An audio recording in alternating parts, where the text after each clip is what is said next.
Weilà ragazzi, ciao a tutti! What's up guys, and welcome to the second episode of Grammar Basics. Today I want to talk to you guys about the Italian Passato Prossimo, which is the equivalent of the English present perfect tense. Now if you don't know what the English present perfect tense is, it's just basically a verb tense that's used to express something that happened in the past, however it has an effect now on the present, such as the phrase, I have eaten. I've eaten means that in the recent past I ate something, so therefore now in the present I may not necessarily be all that hungry. So that past action has an effect on the present. And also what you'll notice about this phrase, which is different from simply I ate, is that we have a helping verb, otherwise known as an auxiliary verb, which is to have.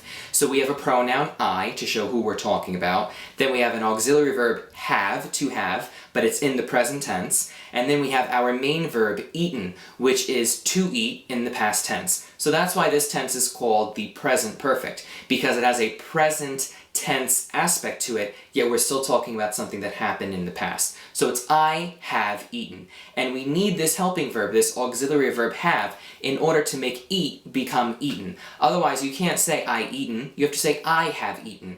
Whereas you could simply say I ate, but that's a different verb tense. That's just simply the past tense. So as I also explained in the Grammar Basics 1 video, I went over all of the pronouns and then I also explained how in Italian all verbs come in one of three forms. They either end in are or arre, I or ere or erre, or ire or ire. That's how you just pronounce it in Italian. So for example, an are verb that I'm going to be explaining to you guys today is mangiare. And mangiare means to eat. It's an are verb because it ends in an are. So in the past tense, mangiare becomes mangiato. All you have to do is substitute ato for are. So in other words, we take the verb mangiare, we get rid of the are, and we put in instead ato. Therefore, our verb becomes mangiato from mangiare. And that just means eaten. To eat becomes eaten.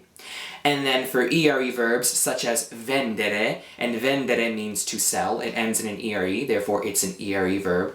And all ere verbs in the passato prossimo change from ere to uto, uto. Therefore, vendere becomes venduto, venduto.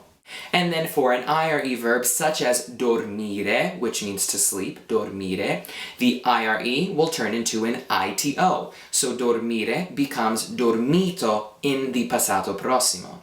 Now, just as I said earlier, you can't just simply say I eaten or io mangiato, you need that helping verb. There are two very important helping verbs, otherwise known as auxiliary verbs, that you need to know how to conjugate in the present tense in order to make a phrase in the passato prossimo in Italian. So, you need to have the verb avere and essere, those two verbs, conjugated in the present tense. So let's begin with avere, because with these three verbs that I just showed you, they're called transitive verbs, and they all use avere as its helping verb. They don't use essere. I'll get into essere a little later. So here's how you conjugate the irregular verb avere, which means to have. It's get conjugated as follows, and I'm going to show you pronoun, and then right next to it, its conjugated form of the verb. So we have io ho, io ho. You don't pronounce the H in Italian, so it's io ho, I have. Tu hai, you have. Lui or lei ha. Lui or lei ha. Lui means he, lei means she, and then a means has. However, if you're ever talking to an Italian and they're teaching you Italian, or you're learning Italian in Italy, the Italians usually with grammar and with literature use the conservative way, their traditional way of saying lui or lei, which is egli, egli. So you may hear them say io ho, tu hai, egli ha. It's just the conservative, the traditional way. However, people don't speak this way. They speak saying lui or lei, depending if it's he or she. But if you're reading a book or a newspaper, you may see egli written, so that's why I want to teach it to you guys also. Then we have noi abbiamo, which is we have. Voi avete.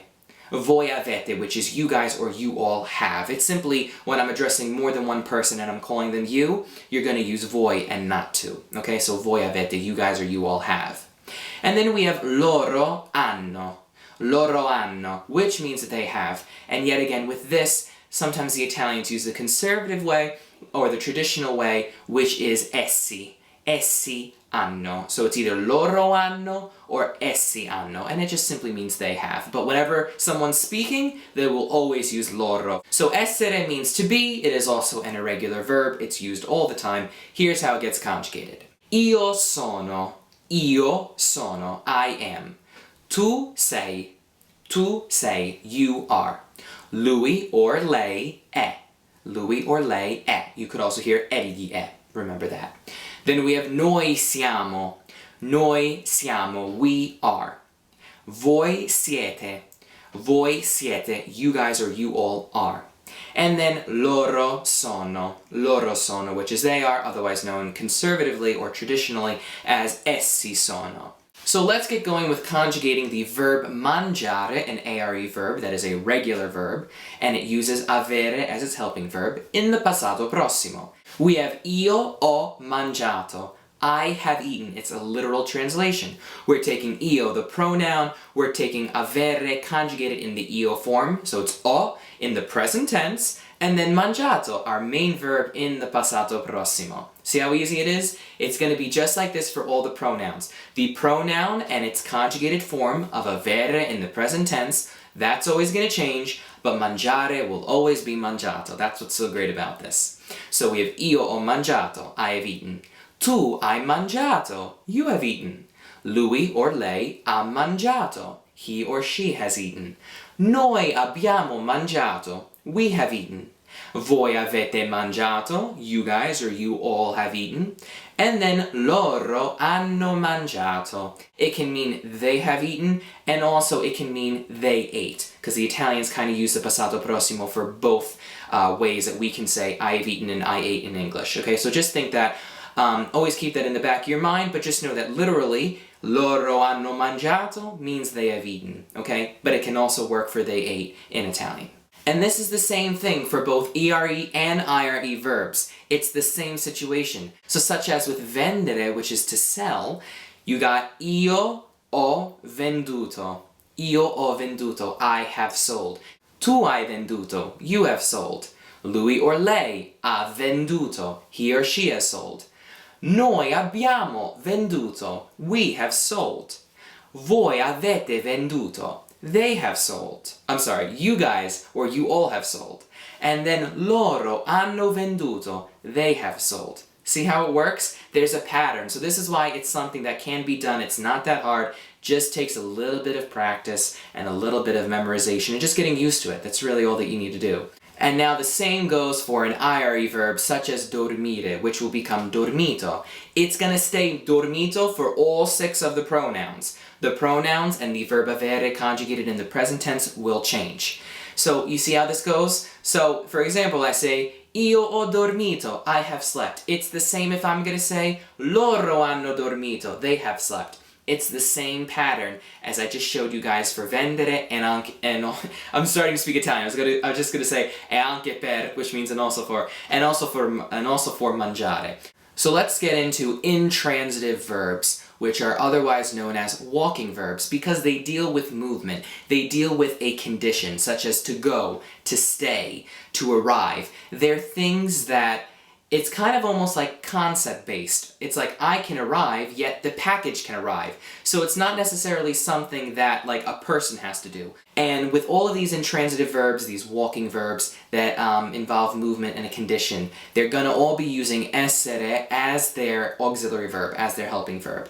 And whenever you're using essere with other things in a phrase, you have to be mindful of gender and singular and plurals. And if you need some help understanding this kind of stuff, definitely go check out Learn Italian, Indefinite Articles, and Possession. The link will be down below. So, the intransitive verb I want to teach you guys today, the walking verb that I'm going to go over, is andare. And andare means to go. It's an ARE verb, so when I'm putting it in the passato prossimo, the ARE becomes an ATO. So andare becomes andato. And it's going to stay the same. Just the last letter, the O, may change depending on the gender and the number of people we're talking about, but you'll understand that when I go through it. So if I want to say I have gone, or also I went, but it's really I have gone, you say io sono andato. Io sono andato. But I'm a boy, so andato is ending in an O. But if I was a girl, or if one of you are a girl, is a girl, you would change the O to an A. Same thing goes for you have gone. Tu sei andato. Tu sei andato. But if you are a girl, you're going to say tu sei andata. Same thing also goes again for lui or lei è andato. Lui or lei è andato, which means he or she has gone. Now, when we have noi, voi, and loro, because those are like our plural pronouns, those are going to end in either an I or an E. So for example, if I want to say, we have gone, I say in Italian, noi siamo andati. Noi siamo andati. It's ending in an I at the end of andato, at the end of our main verb, if we're talking about either a group of masculine things or a group of boys, or if we're talking about a group of boys and girls. In Italian and in a lot of other, languages beside English, so like a lot of Romanic languages, whenever you're talking about boys and girls or masculine and feminine things collectively, you will always use the masculine form of the verb. So if I'm saying noi siamo andati, that means we have gone. It can mean we have gone just boys, or we have gone boys and girls. Same thing for voi siete andati. If it's just a group of guys, it's voi siete andati. If it's a group of guys and girls, it's also voi siete andati. But if it's only girls with no boys, no masculine things involved, it is simply an E at the end. Voi siete andate. And then we have loro sono andati. Loro sono andati, or it can also be loro sono andate. Alright guys, so with that I conclude this video. Thanks so much for checking out this video. I hope it was helpful and I hope it all made sense. If it didn't, please watch it over a couple more times. I'm sure after you watch it a few more times it will make some more sense. Definitely check out Learn Italian Grammar Basics 1 and Learn Italian Indefinite Articles and Possessions along with all of my other Learn Italian videos. All the links will be down below along with notes of everything I went over in this video. Be sure to give it a thumbs up so that I know that you liked it and subscribe for all of my updates. I will catch you guys next time. Ciao!